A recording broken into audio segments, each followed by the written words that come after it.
கொள்ளு ரசம் simple and டேஸ்ட்டாக எப்படி பண்ணுறதுன்னு பார்க்கலாம். ஃபஸ்ட்டு தண்ணி ஊற்றிக்கோங்க. ஒரு நெல்லிக்காய் சைஸ் புளியை கரைச்சி விடுங்க.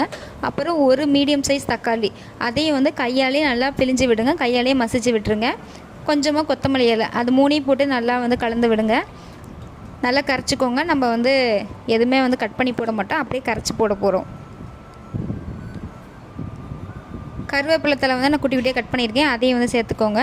கொஞ்சமாக மஞ்சத்தூள், அரை ஸ்பூன் மஞ்சத்தூள், ஒரு ஸ்பூன் கல்லுப்பு. திரும்ப ஒரு டைம் நல்லா கலந்து விடுங்க. அதை அப்படியே ஓரமாக வச்சுக்கலாம். இப்போ மசாலா ரெடி பண்ணிக்கலாம். அதுக்கு ஒரு கரண்டி வச்சுக்கோங்க.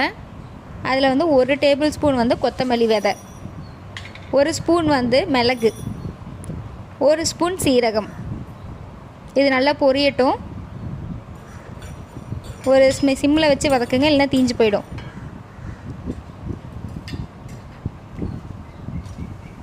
ரெண்டுலேருந்து 3 மிளகாய் போதும். மிளகு போட்டிருக்கனால காரம் அதிகமாக இருக்கும். ஒரு 10 பல்லு பூண்டு, இது எல்லாத்தையும் போட்டு நல்லா மிக்ஸ் பண்ணிக்கோங்க. அதை தனியாக எடுத்து வச்சுருங்க, ஆறட்டும். நம்ம கொள்ளு வேவிச்சு வச்சுருக்கோம், அதை மிக்ஸி ஜாரில் மாற்றிக்கலாம். மாற்றிட்டு நம்ம இப்போ மசாலா ஐட்டம்ஸ் வறுத்து வச்சுருக்கோம் பார்த்திங்களா, அதையும் அதுக்குள்ளே சேர்த்துக்கோங்க. சேர்த்துட்டு நல்லா சட்னி கன்சிஸ்டன்சியில் அரைச்சி வச்சுக்கோங்க.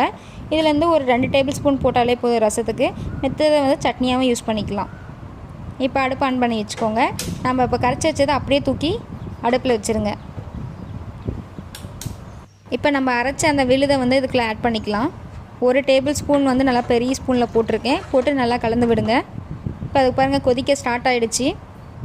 இந்த அளவுக்கு நல்லா கொதித்து வந்ததும் கரண்டியால் ஒரு 2 டைம் மிக்ஸ் பண்ணிக்கோங்க. நம்ம உப்பு ஆல்ரெடி போட்டிருக்கோம், கொள்ளுலேயும் போட்டிருக்கோம், நம்ம அந்த கரைச்சி வச்ச தண்ணியிலையும் போட்டிருக்கோம். அதனால் உப்பு கரெக்டாக இருக்கும். இந்த அளவுக்கு கொதிச்சிருச்சு. இப்போ அடுப்பு ஆஃப் பண்ணிடலாம். ஆஃப் பண்ணிவிட்டு இதுக்கு தாளிப்பு ரெடி பண்ணிடலாம். ஒரு கரண்டி வச்சுக்கோங்க. கொஞ்சமாக ஆயில் சேர்த்துக்கோங்க. கடுகு அரை டேபிள் ஸ்பூன் போட்டுக்கோங்க. கொஞ்சமாக வெந்தயம், கருவேப்பிலை